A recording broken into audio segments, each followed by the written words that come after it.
الذي لا إله إلا هو الرحمن. ماہ شعبان اسلامی کیلنڈر کا ایک محترم و معظم مہینہ ہے اور ہمارے لیے رحمتوں اور برکتوں، فضیلتوں اور سعادتوں کو لے کر آتا ہے، اور ہم سے طالب ہوتا ہے کہ ہم ان سعادتوں اور برکتوں سے اپنے ظرف کے مطابق اپنا حصہ حاصل کر لیں۔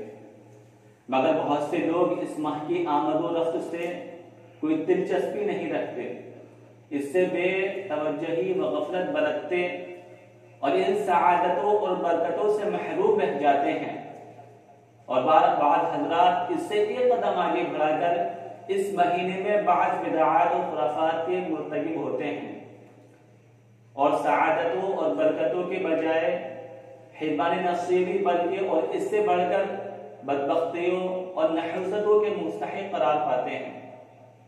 حالانکہ مسلمان کی بحیثیت مسلمان ہونے کے سب سے پہلی اور اہم ذمہ داری یہ ہے کہ ہر معاملے میں قانون خداوندی اور شریعت محمدیہ سے استفادہ کرے، اور جن کاموں کا حکم دیا گیا ہے ان کو ضرور کرے، اور جن سے منع کیا گیا ہے ان سے پوری طرح پرہیز کرے۔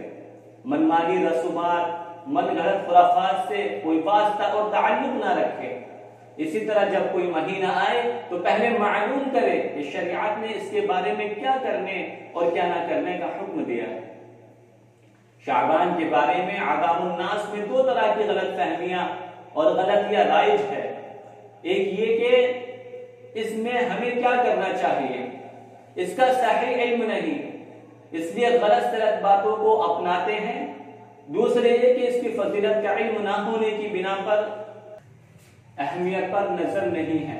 اللہ کے نبی صلی اللہ علیہ وسلم کے نزدیک رمضان کے بعد سب سے محبوب شعبان کا مہینہ تھا۔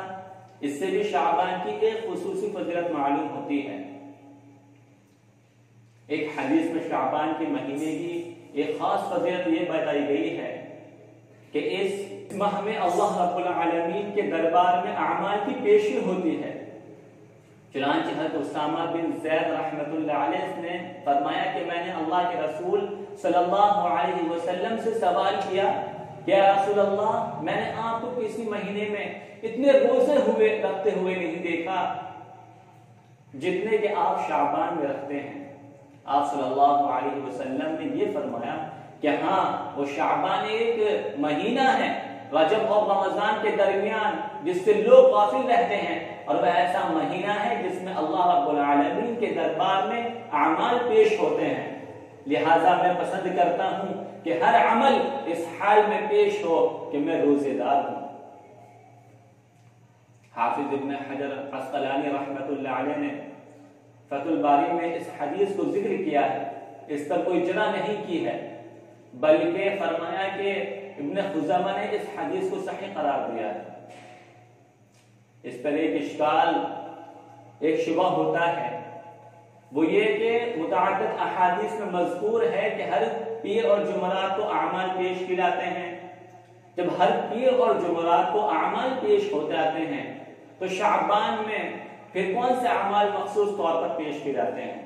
اس شبے کا جواب علامہ سندھی رحمۃ اللہ علیہ نے حاشیہ نسائی میں دیا ہے، جس کا خلاصہ یہ ہے کہ اعمال ایک تو روز کے روز اللہ کے سامنے پیش ہوتے ہیں، پھر ایک ہفتے کے اکٹھا پیش ہوتے ہیں، پھر سال میں ایک دفعہ شعبان میں پورے سال کے اعمال پیش کیے جاتے ہیں۔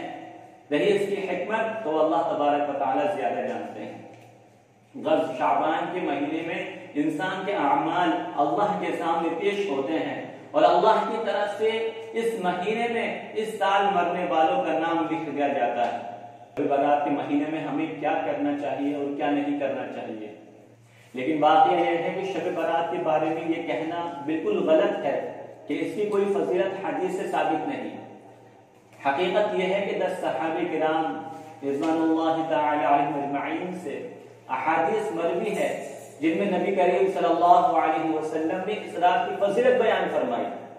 ان میں سے بعض احادیث سند کے اعتبار سے بے شک کچھ کمزور ہیں، اور ان احادیث کے کمزور ہونے کی وجہ سے بعض علماء نے یہ کہہ دیا کہ اس رات کی فضیلت بے اصل ہے۔ لیکن حضرات محدثین اور فقہا کا یہ فیصلہ کہ اگر ایک روایت سند کے اعتبار سے کمزور ہو لیکن اس کی تائید بہت سی احادیث سے ہو جائے تو اس کی کمزوری دور ہو جاتی ہے.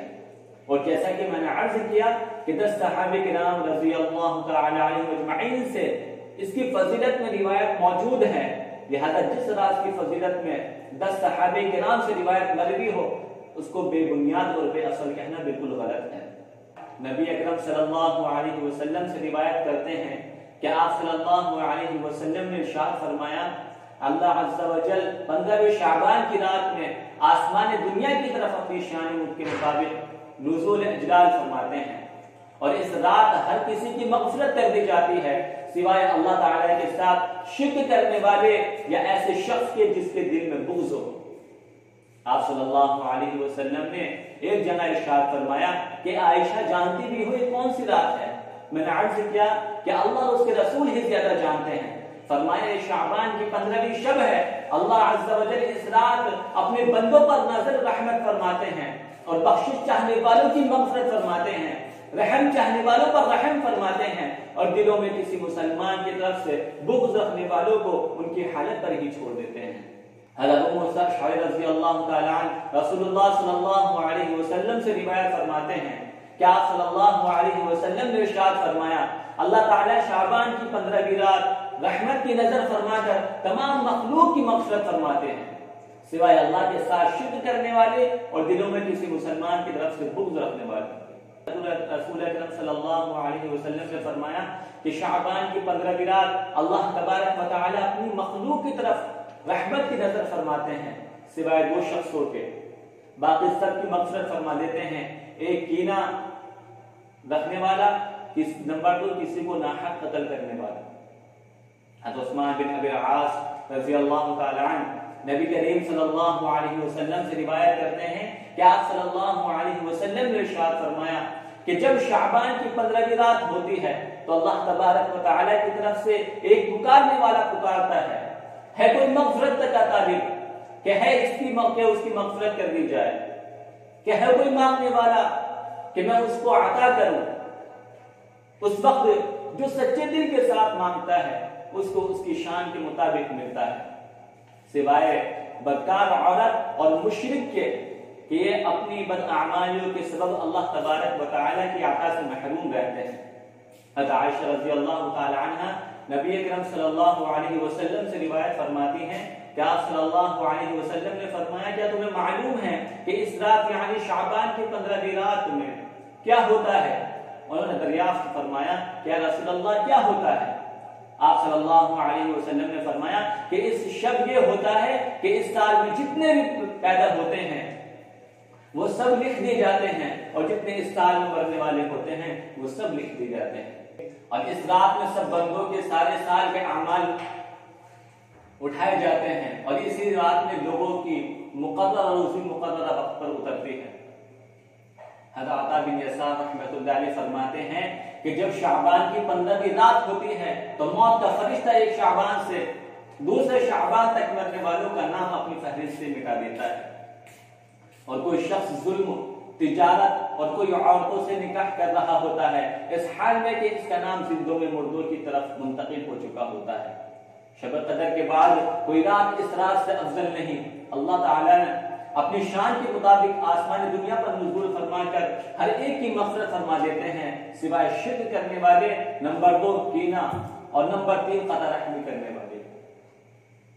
حضور اکرم صلی اللہ علیہ وسلم نے ارشاد فرمایا کہ جبرائیل علیہ السلام میرے پاس تشریف لائے اور فرمایا کہ یہ شعبان کی 15ویں رات ہے، اللہ تعالیٰ اس رات میں بہت سے لوگوں کو دوزخ سے آزاد کرتا ہے جن کی تعداد قبیلہ کلب کی بکریوں کے بالوں سے بھی زیادہ ہوتی ہے، مگر اس رات میں اللہ تعالیٰ شرک کرنے والے اور کینہ رکھنے والے اور رشتے ناطے توڑنے والے یعنی قطع تعلقی کرنے والے اور ازار یعنی پاجامہ شلوار وغیرہ ٹخنوں سے نیچے رکھنے والے لوگوں اور ماں باپ کے نافرمان اور شراب کے عادی لوگوں کی طرف رحمت کی نظر نہیں فرماتے ہیں. حضرت عثمان بن محمد رحمۃ اللہ علیہ فرماتے ہیں کہ رسول اللہ صلی اللہ علیہ وسلم نے فرمایا کہ زمین پر بسنے والوں کی عمر ایک شعبان سے دوسرے شعبان تک طے کی جاتی ہے، یہاں تک کہ انسان شادی بیاہ کرتا ہے اور اس کے بچے پیدا ہوتے ہیں، حالانکہ اس کا نام مردوں کی فہرست میں داخل ہو چکا ہوتا ہے۔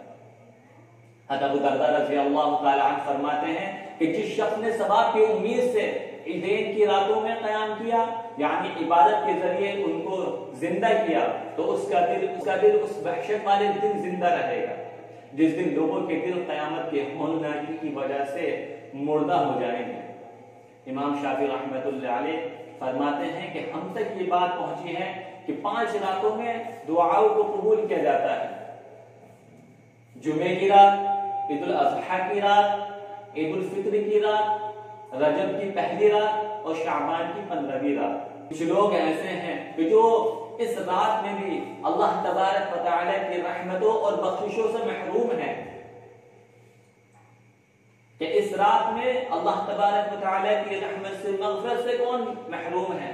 فرمایا کہ مسلمانوں سے کینہ، بغض رکھنے والا، نمبر 2 شرک کرنے والا، نمبر 3 ناحق قتل کرنے والا، نمبر 4 زنا کرنے والی عورت، نمبر 5 قطع تعلق کرنے والا، نمبر 6 ازار یعنی شلوار اور تہمت وغیرہ ٹخنوں سے نیچے لٹکانے والا، نمبر 7 والدین کا نافرمان، نمبر 8 شراب پینے والا۔ کینہ اور بغض کسے کہتے ہیں؟ کسی شخص پر غصہ پیدا ہو اور یہ شخص کسی وجہ سے اس پر غصہ نہ نکال سکے تو اس کی وجہ سے دل میں جو گرانی پیدا ہوتی ہے اس کو کینہ کہتے ہیں۔ اسی کا دوسرا نام بغض بھی ہے۔ کینہ اور بغض محض ایک گناہ یا عیب نہیں بلکہ یہ اور بہت سارے گناہوں کا مجموعہ ہے۔ امام غزالی رحمۃ اللہ علیہ فرماتے ہیں کہ غصے سے کینہ اور کینے سے 8 گناہ پیدا ہوتے ہیں۔ غصے سے کینہ اور کینے سے 8 گناہ پیدا ہوتے ہیں۔ نمبر 1 حسد، نمبر 2 شماتت، نمبر 3 سلام کا جواب نہ دینا، نمبر 4 حقارت کی نگاہ سے دیکھنا، نمبر 5 غیبت، جھوٹ اور فحش گوئی کے ساتھ زبان دراز کرنا، نمبر 6 اس کے ساتھ مسخرہ پن کرنا، نمبر 7 موقع پاتے ہی اس کو ستانا، اور نمبر 8 اس کے حقوق ادا نہ کرنا۔ اس کے علاوہ حدیث پاک کا مفہوم ہے کہ کینہ بر کی بخشش نہیں کی جاتی۔ اس سے بچنے کا طریقہ یہ ہے جیسے ہی کسی پر غصہ آئے تو فوراً اس کو معاف کر دیا جائے، اس کے خلاف کسی بات کو دل میں نہ رکھا جائے اور اس سے میل جول اور سلام و کلام شروع کر دیا جائے۔ نمبر 2 اللہ تبارک و تعالی اس فضیلت والی رات میں جس کی مغفرت اور اس کے اوپر رحمت نہیں فرماتے وہ ہے شرک کرنے والا۔ اللہ تعالیٰ کی ذات صفات مخصوصہ میں کسی کو شریک ٹھہرانا شرک کہلاتا ہے۔ شرک توحید کی ضد ہے۔ اللہ تبارک و تعالیٰ نے قرآن کریم میں ارشاد فرمایا ان اللہ لا یغفر ان یشرک بہ ویغفر ما دون ذلک لمن یشاء، کہ اللہ تعالیٰ بخشش فرما دیتے ہیں جس کی چاہتے ہیں، اور اللہ تبارک و تعالیٰ شرک کرنے والے کی بخشش نہیں فرماتے۔ اس بابرکت رات میں اللہ تبارک و تعالیٰ جس کی طرف رحمت کی نظر سے نہیں دیکھتے وہ ہے ناحق قتل کرنے والا۔ بغیر کسی شرعی عذر کے کسی کو ناحق قتل کرنا، وہ کافر ہی کیوں نہ ہو، سخت گناہ ہے، اور کسی ایمان والے کو قتل کرنا تو اس سے بھی بدترین ہے۔ ایسے شخص کے بارے میں قرآن پاک میں بہت سخت وعید آئی ہے۔ ارشاد باری تعالیٰ ہے وَمَن يَقْتُلْ مُؤْمِنًا مُتَعَمِّدًا فَجَزَاؤُهُ جَهَنَّمُ خَالِدًا فِيهَا وَغَضِبَ اللَّهُ عَلَيْهِ وَلَعَنَهُ وَأَعَدَّ لَهُ عَذَابًا عَظِيمًا۔ اس آیت میں اللہ تبارک و تعالی نے قاتل کو ہمیشہ جہنم کی اپنے غضب، اپنی لعنت اور سخت عذاب کی سزا وعید سنائی ہے۔ موجودہ دور میں انسانی جان کی قیمت چند سکوں کے برابر بھی نہیں سمجھی جاتی۔ ذرا سی بات پر اور دنیاوی چند سکوں کی خاطر کسی کے سہاگ کو اجاڑ دینا، معصوم بچوں کو یتیم کر دینا، بوڑھے ماں باپ کی آخری عمر کے سہارے کو چھین لینا اور تجارتی کاروبار مراکز کو خاک سر کر دینا ایک کھیل سا بن گیا ہے۔ اور قیامت کے علامات میں سے یہ علامت بھی سامنے آ چکی ہے کہ نہ مرنے والے کو پتا ہے کہ کس نے مارا ہے اور نہ ہی مارنے والے کو پتا ہے کہ کیوں مارا ہے۔ جو اللہ تعالیٰ کی رحمت سے محروم رہتا ہے اس میں سے ایک ہے زنا کرنے والا یا کرنے والی۔ گناہ کبیرہ میں سے ایک بڑا گناہ زنا بھی ہے۔ جو عورت یا مرد اس بدترین گناہ میں مبتلا ہو اس کے لیے احادیث مبارکہ میں سخت وعید آئی ہے، اور اگر اس عمل بد کو پیشے کے طور پر کیا جائے جیسے موجودہ دور میں اس کا رواج عام ہو چکا ہے تو یہ دوہرا گناہ ہے اور ایسی کمائی بھی حرام ہے۔ شب معراج میں آپ صلی اللہ علیہ وسلم کا گزر ایسی عورتوں پر ہوا جو اپنے پستانوں سے بندھی ہوئی اور پیروں کے بل لٹکی ہوئی تھی۔ آپ صلی اللہ علیہ وسلم نے جبرائیل علیہ السلام سے معلوم کیا کہ یہ کون ہے، تو انہوں نے جواب دیا کہ یہ زناکار عورتیں اور اپنی اولاد کو قتل کرنے والی عورتیں ہیں۔ کہ اس رات کے اندر اللہ تعالیٰ کی رحمت سے جو محروم رہتا ہے ان میں سے ہے قطع رحمی۔ رسول اللہ صلی اللہ علیہ وسلم نے ارشاد فرمایا قطع رحمی کرنے والا قانوناً بغیر سزا کے جنت میں نہیں جائے گا۔ اس رات میں اللہ تعالیٰ کی رحمت سے جو محروم رہتا ہے ان میں سے ایک ہے ازار یعنی شلوار پاجامہ ٹخنوں سے نیچے لٹکانا۔ مردوں کے لیے ٹخنوں سے نیچے شلوار تہبند یا پاجامہ پینٹ کرتا لٹکانا حرام اور گناہ کبیرہ ہے۔ ایک حدیث پاک میں ارشاد ہے کہ ٹخنوں سے نیچے جو تہبند یعنی پاجامہ وغیرہ ہو وہ دوزخ میں لے جانے والا ہے۔ تکبر کی نیت ہو یا نہ ہو ہر حال میں یہ گناہ ہے۔ اگر تکبر کی نیت ہو تو دوہرا گناہ ہے اور اگر نیت نہ بھی ہو تو فعل کا گناہ ہے۔ اس رات میں اللہ تعالیٰ کی رحمت سے جو دور رہتا ہے وہ ہے والدین کا نافرمان۔ والدین کی نافرمانی بہت سخت گناہ ہے۔ کئی احادیث میں والدین کی نافرمانی پر سخت وعید آئی ہے۔ ایک حدیث میں رسول اللہ صلی اللہ علیہ وسلم نے ارشاد فرمایا احسان جتلانے والا، والدین کا نافرمان اور شراب پینے والا جنت میں داخل نہ ہوگا۔ قرآن پاک میں تو والدین کے سامنے اف تک کہنے سے منع کیا گیا ہے۔ آج کل والدین کی نافرمانی، ان کے آگے بولنا، ان کے حقوق ادا نہ کرنا عام ہو گیا ہے۔ اس سے اجتناب از حد ضروری ہے ورنہ دنیا اور آخرت کا وبال اس کا مقدر بنے گا۔ اور ایک وہ انسان جو اللہ تعالیٰ کی رحمت سے محروم رہتا ہے اس رات کے اندر وہ ہے شراب کا نوشی۔ شراب نوشی کی ایک وعید پیچھے گزر گئی ہے۔ یہ صرف ایک گناہ کبیرہ ہی نہیں بلکہ یہ بہت سے گناہوں کا مجموعہ ہے۔ اس کو ام الخبائث کہا گیا ہے۔ ایک حدیث پاک میں ہے کہ میری امت میں کچھ لوگ شراب پئیں گے اور شراب کو دوسرا نام دیں گے اور ان کے سامنے ناچنے اور گانے والی عورتیں ہوں گی۔ ایسے لوگوں کو اللہ تعالیٰ زمین میں دھسا دیں گے یا ان کو بندر اور خنزیر بنا دیں گے۔ لہذا شراب یا دیگر نشہ پیدا کرنے والی سب چیزیں مثلاً وسکی، ہیروئن، بھنگ وغیرہ سب حرام ہیں۔ آج موجودہ دور میں اس حدیث کے مناظر پوری طرح ہمارے سامنے ہیں۔ اللہ تعالی ہم سب کی حفاظت فرمائے۔